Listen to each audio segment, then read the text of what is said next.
in your Bibles, Romans chapter 5. Romans chapter 5. This morning we will be looking at verses 15 through 17.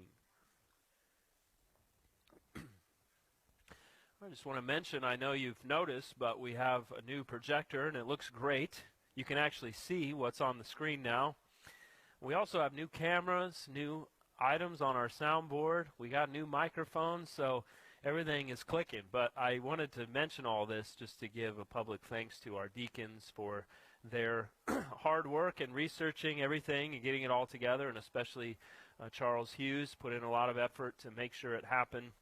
A lot of things going on behind the scenes that you're not always aware of, but these guys have done a lot to make sure we have the best possible experience as we gather for worship. And if you watch the videos online, hopefully now the quality will be top-notch. So you don't have to squint anymore, but thanks to our deacons. All right, Romans 5 this morning. We'll be looking at verses 15 through 17. Now, when we contemplate the world and everything that we see in the world, we understand that everything exists in this constant play between trying to balance order and chaos. All of us already know this, yet we probably don't recognize that we know this. It's just a part of life, but we immediately comprehend it when it's articulated. Everyone understands order and chaos, and we all have a palpable sense of the chaos that is lurking underneath everything that exists in this familiar world. Philosophers and theologians of every religious category have sought to understand this relationship between order and chaos since the beginning of time. One modern philosopher describes order as the structures of predictability. Order is a peacetime army. It's the political structure, the corporate environment, the system. It's the they in you know what they say. It's credit cards and classrooms and supermarket checkout lines and turn-taking and traffic lights and the familiar routes of daily commuters as they go to and from work. Order is tribe and religion and home and country. It's a warm, secure living room. If you live up north where the fireplace glows and the children play, it's the flag of the nation.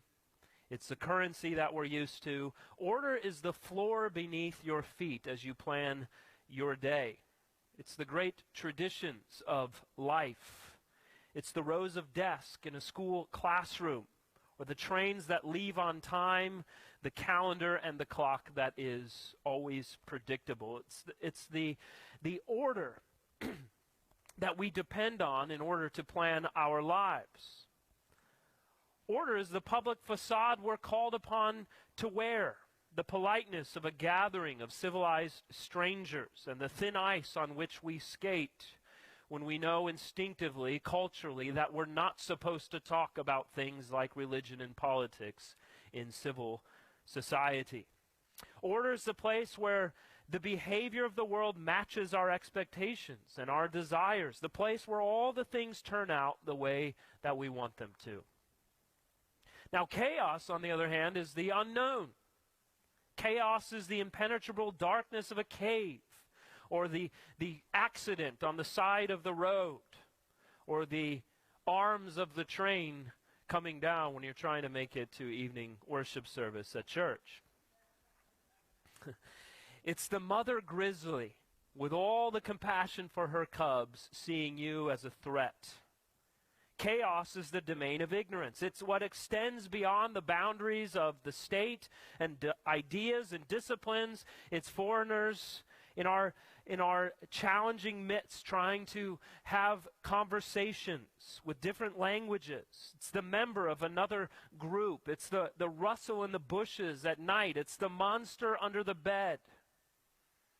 All of this is chaos. It's despair. And how we feel when we've been profoundly betrayed. It's the place we end up when things in our lives fall apart, when we see our dreams die, when our careers collapse.